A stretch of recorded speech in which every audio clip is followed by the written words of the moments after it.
Welcome to Candela Physics Academy. ഈ വീഡിയോയിൽ നമ്മൾ ഡിസ്കസ് ചെയ്യാനായിട്ട് പോകുന്നത് K.TET കാറ്റഗറി 3 മാത്സിന്റെ ക്രാഷ് കോഴ്സ് നമ്മൾ ഇനി സ്റ്റാർട്ട് ചെയ്യാൻ പോവാണ്.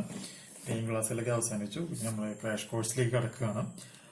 ഓക്കെ, അപ്പൊ നമുക്ക് ഇന്നലെ തൊട്ടാണ് നമ്മൾ അതിന്റെ സ്റ്റാർട്ട് ചെയ്തിട്ടുണ്ടായിരുന്നത്. സോ അതിലത്തെ ട്രയാങ്കിൾസ് എന്ന് പറയുന്ന ഒരു പോർഷനുമായി ബന്ധപ്പെട്ട് വന്നിട്ടുള്ള കുറച്ച് ക്വസ്റ്റ്യൻസ് സൊല്യൂഷൻസ് നമുക്ക് ചെക്ക് ചെയ്യാം. അപ്പോൾ ഈ ക്വസ്റ്റ്യനിൽ നമുക്ക് തന്നിട്ടുണ്ട് A B is equal to H metre ആണ് എന്ന്. അങ്ങനെയാണെന്നുണ്ടെങ്കിൽ in triangle A B C എടുക്കുകയാണെങ്കിൽ നമുക്ക് എന്ത് പറയാൻ പറ്റും?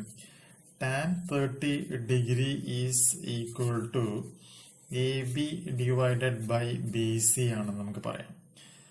A B divide by B C question പ്രകാരമാണെങ്കിൽ H divided by D plus 20 എന്ന് നമുക്ക് എഴുതാം. Then 1/√3 is equal to h divided by d plus 20. So simplify ചെയ്യാം. √3/h equal to d plus 20 എന്ന് നമുക്ക് ഇവിടെ നിന്നും കിട്ടും. Equation number 1.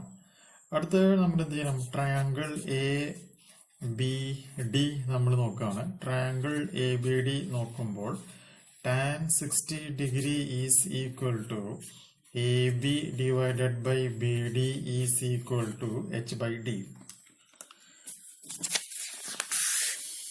Okay, that is √3 is equal to h by d. H is equal to √3d. That is d equal to h by √3 എന്ന് പറയുന്ന equation form ചെയ്യും. ഈ രണ്ടാമത്തെ ഇക്വേഷൻ എന്ത് ചെയ്യാം? ഒന്നാമത്തെ ഇക്വേഷനിൽ ഡിയിൽ കൊണ്ടുവന്ന് സബ്സ്റ്റിറ്റ്യൂട്ട് ചെയ്യാം. അപ്പൊ നമുക്ക് √3h equal to h divided by √3 plus 20 എന്ന് വരും. സിംപ്ലിഫൈ ചെയ്യാം. സിംപ്ലിഫൈ ചെയ്ത് വരുമ്പോൾ എച്ചിന്റെ വാല്യൂ എന്ന് പറയുന്നത് 10√3 മീറ്റർ എന്ന് പറയുന്ന ആൻസർ ആയിട്ട് അത് ചേഞ്ച് ചെയ്യാണ് ചെയ്യാം. നല്ലൊരു പ്രോബ്ലം ആണ്. ഓക്കെ, ഇനി നമുക്ക് അടുത്ത ഒരു പ്രോബ്ലം നോക്കാം. ഈ പ്രോബ്ലത്തില് mn എന്ന് പറയുന്നത് എന്താണ്? ക്വസ്റ്റ്യനിൽ പറയുന്നത് mn എന്ന് പറയുന്നത് ഒരു ടവർ ആണ് എന്ന് നമുക്ക് തന്നിട്ടുണ്ട്. അങ്ങനെയാണെന്നുണ്ടെങ്കിൽ angle M B N is equal to angle M A B plus angle B M A എന്ന് നമുക്ക് പറയാം.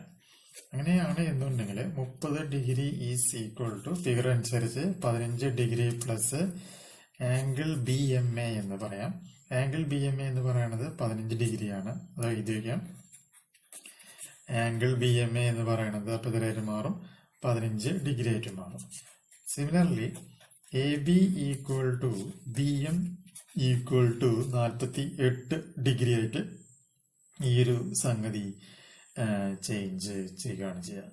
അങ്ങനെ ചേഞ്ച് ചെയ്യുകയാണ് എന്നുണ്ടെങ്കിൽ നമ്മൾ എന്ത് ചെയ്യുന്നു? സിംപ്ലിഫൈ ചെയ്യുക. സിംപ്ലിഫൈ ചെയ്ത് വരുമ്പോൾ ഇവിടുത്തെ ഹൈപ്പോട്ടനസ് എന്ന് പറയുന്നത് ക്വസ്റ്റ്യനിൽ തന്നിട്ടുണ്ട് 48.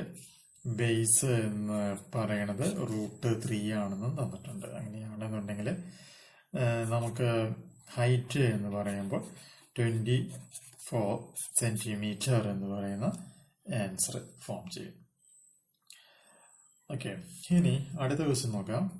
മൂന്നാമത്തെ ക്വസ്റ്റ്യനിൽ വന്നിട്ടുള്ള ഒരു കുഞ്ഞൊരു problem. O B is equal to O D is equal to x/2. അങ്ങനെയാണെന്നുണ്ടെങ്കിൽ in triangle O C D എടുക്കുകയാണെങ്കിൽ നമുക്ക് എന്ത് പറയാൻ പറ്റും? tan θ is equal to h/x divided by 2 is equal to 2h divide by x ആണ്. അങ്ങനെയാണെന്നുണ്ടെങ്കിൽ consider the triangle A O B ആണെന്ന് വിചാരിക്കുക. അങ്ങനെയാണ് എന്നുണ്ടെങ്കിൽ tan 90 minus θ is equal to A B divided by O B ആണ്. Therefore cot θ is equal to 2h divided by x/2. Simplify ചെയ്യുക. 4h divided by x എന്നായിട്ട് മാറും.